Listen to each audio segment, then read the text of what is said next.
Hello. Magandang tanghali po sa inyong lahat. Nagkita-kita na naman tayo. Assalamualaikum. Napakasarap pong magkita-kita ang mga magkakabayan na nagmamahal sa bayan.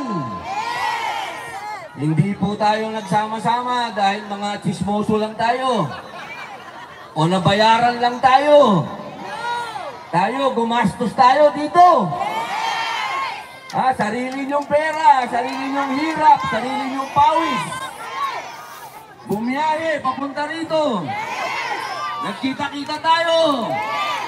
Baka may humingi uli ng kiss, yari na naman ako sa asawa ko. Hayaan niyo muna po akong bumati ng Assalamualaikum sa lahat po ng mga kapatid kong Muslim. At siyempre po, peace be with you sa mga kapatid kong Kristiyano naman. Sa inyong lahat, sa ating mga, ano ba ang tawag natin? Mga Dutch, sa mga Dutch. Ano ba ang good morning sa Dutch? Wala akong naintindihan. Sabay-sabay. Ano yun? Guten Morgen? Di ba German yun? Maayong agaw na lang? Alam niyo po, ngayong araw na to, masayang-masaya po tayo. Sa pagmahama natin, ang pinakamagaling, pakinggan niyo po ako mabuti, na magiging Pangulo ng Pilipinas pagkatapos ni Rodrigo Roa Duterte. Alam niyo, maraming nagsasabi, ano ba ang galing niyan? Aba, dapat naman kasi magre-research kayo. Alam niyo, si BP, ang susunod na Pangulo ng Pilipinas, noong siya ay naging mayor ng Davao, binayaran lahat ni BP ang utang ng Davao. At iniwan niya ang Davao walang utang. Ano ibig sabihin nun? Kapag siya naging Pangulo, makakabayad tayo ng utang. Lalong-lalo na kapag nabigyan ng halaga ang mga OFW at mga migranteng katulad ninyo. Yung mga dual citizen. Dahil kayo po talaga, tandaan po ninyo, huwag ninyong aalisin sa sarili ninyo. Una, na kayo'y napakaganda, napakakabangaw, at kayo ay bayaning Pilipino. Huwag nyo nga alisin yan sa puso ninyo dahil ang Pilipinas po, nakakasurvive na lang tayo dahil sa mga OFW, sa mga masisipag na Pilipinong nagtatrabaho sa abroad at yung mga nagpapadala ng kanilang mga kinikita sa Pilipinas. Dahil wala naman po tayong export kung hindi tao. Kaya po, sana magkaisa po tayo hanggang dumating ang susunod na presidential election at mailuklok po natin si Inday Sara Duterte. Yan, dapat ngayon pa lang po, nangangampanya na tayo sa mga pamilya ninyo. Sa Pilipinas, bakit ko nasabi yan? Nung eleksyon, nagpapasalamat po kami lahat sa PDP at nanalo po ang karamihan sa ating mga kandidato. Maraming salamat. Pero hindi po natatapos dun. Kailangan ang pagbabago po na inumpisahan ni Rodrigo Roa Duterte ay makamit po natin sa 2028. Nakakaintindihan ba po tayo? Sayang naman yung mga ginastos natin kung mapupunta lang sa wala. Sayang lang yung mga hirap natin kung mapupunta lang sa wala. Sayang lang yung mga biniyahin nyo. Sayang lang yung mga itinayo nyo dyan. Sayang lang yung mga ibinayad nyo sa hotel kung walang magiging magandang resulta. Pero siyempre, una sa lahat, maiuwi mo natin si Digong. Hindi kasi pwede na yung unang-unang Bangsamoro na presidente ng Pilipinas nakakulong pa rin. Marami hong mga... Teka muna, kanina nadinig ko, kinantahan nyo na si Inday. Kinantahan nyo, kasama nyo si Attorney Harry Roque. Maraming salamat at binibigyan natin ng napakainit na pagtanggap kay Inday Sara Duterte. Alam niyo, napakahirap ng dinadaanan ng ating Vice Presidente. Lahat ng klaseng pagsubok na dumating na. Buti na lang, yung ating Vice Presidente ay matapang at katulad ninyo na matiisin at mapagmahal sa magulang.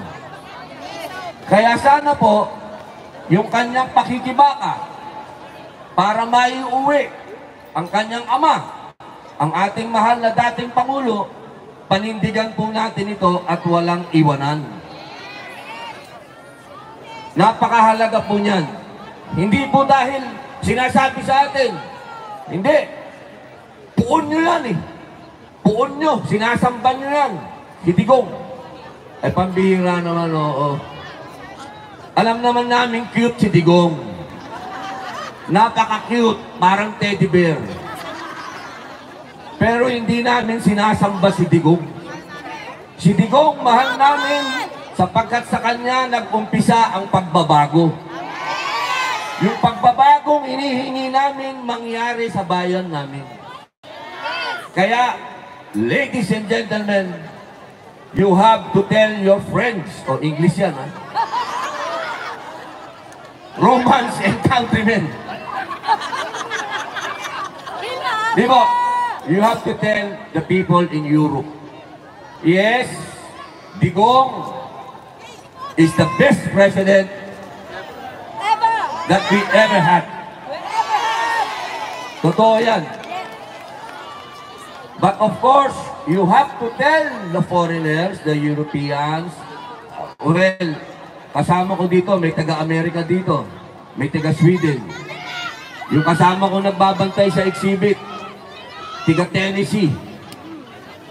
Nagbabantay kami dyan, umaga pa lang hanggang hapon. Kinakausap namin yung mga puti, nagpapaliwanag kami tungkol kay Digong. Lagi namin, huwag niyo pong kalilimutan sabihin lagi na si Digong ay Bisaya. Number 1 yun. Si Digong ay hindi multicultural. Ibig sabihin siya ay dugong bughaw. Tunay na may-ari ng bayan natin, ha?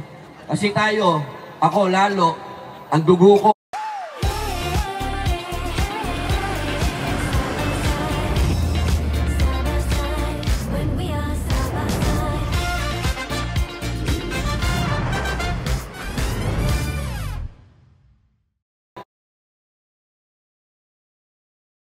Ang dugo ko, halo-halo na. May Espanyol, may Native America, halo-halo. Yun, kumbaga, halo-halo kunyelo. Hindi, politika, green. Kaya po, dapat, ang hiling ko lang po sa inyo, ipapaliwanag nyo lagi na si Digong ang nag-iisang presidente na nagbigay ng kapayapaan sa Bangsamoro. Napakahalaga po niya. The only president who gave peace and freedom to the Bangsamoro people. It is not true that he committed genocide. That is not true. Digong gave freedom 500 years of the Bangsamoro struggle. It was President Duterte who gave autonomy to the Bangsamoro people. English yan. Ang tagal kong pinractice yan. Pero tandaan mo ninyo yan, ha? Don't ever forget that I love you very much. Again, thank you for being here. Maraming salamat po. Nandito kayo. Sa lahat ng mga kasama ko dito, araw-araw, thank you. Uuwi muna ako kasi ang gusto ni Inday Sara, bloodbath ang impeachment. Kaya, yari sila. Kaya pagbalik ko, babalik ko ako dito uli. Kasi walang iwanan to eh. Pagkatapos ng session, babalik po ako ulit ito. Magkita-kita tayo. Maraming salamat po. Happy birthday, Inday Sara. Happy birthday.